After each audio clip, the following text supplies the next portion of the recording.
ESPN, for the second year, has done their Position U rankings. So, for what it's worth, this is for nothing more than just conversation's sake. So let's start there, okay? This isn't a be-all, end-all. This isn't anything that should be the standard or metric by which anything is judged. But they went back to 1998, and they used some different parameters.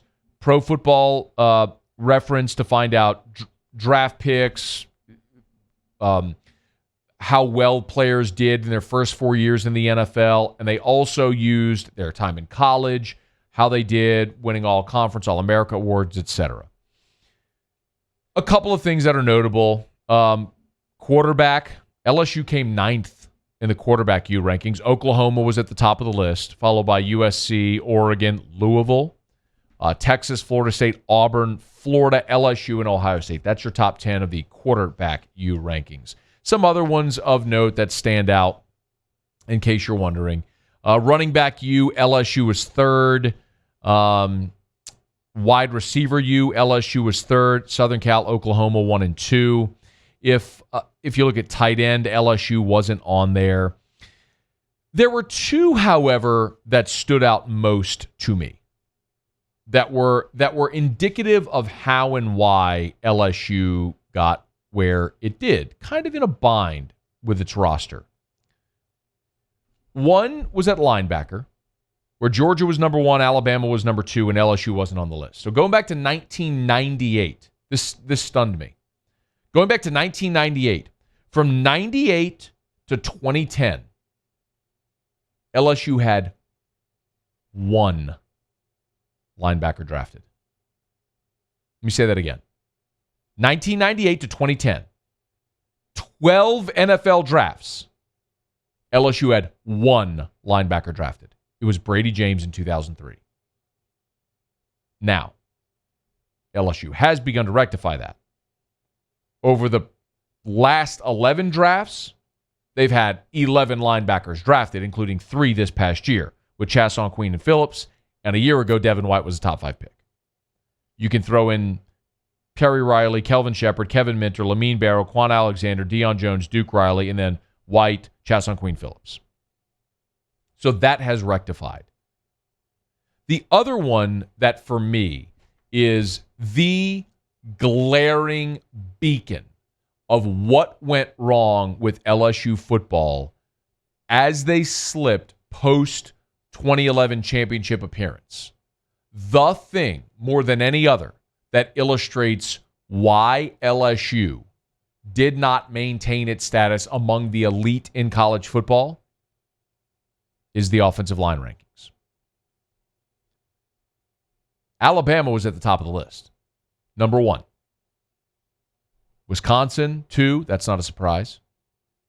Oklahoma, Ohio State, Michigan, Southern Cal, Notre Dame, Georgia, Iowa, Florida State. A lot of teams that have had a lot of success over that run from 1998 to present day. LSU's not on the list. And this tells you why. You go back to 1998, Alan Faneca was drafted. A year later, Todd McClure was drafted. You had 2 players in 01, Brandon Winey and Lewis Williams. You had a little gap for a few years. Then in 04, Stephen Peterman was taken. Another gap, then Whitworth in 06. Another 2-year gap without a lineman drafted. Then Herman Johnson was picked in 09. Another gap, and then Barksdale in 11. You went 2 years without a lineman picked again, and then there went Trey Turner in 2014. You didn't have one in 15, but then Hawkins and Alexander in 2016, and then you got on a little bit of a roll. Hawkins and Alexander in 2016, Ethan Posick in 2017, Will Clapp in 2018, and then this year you had 3. Just like with linebacker this year where you had 3 players taken, this year you had 3 offensive linemen drafted. Damian Lewis, Lloyd Cushenberry, Sadiq Charles.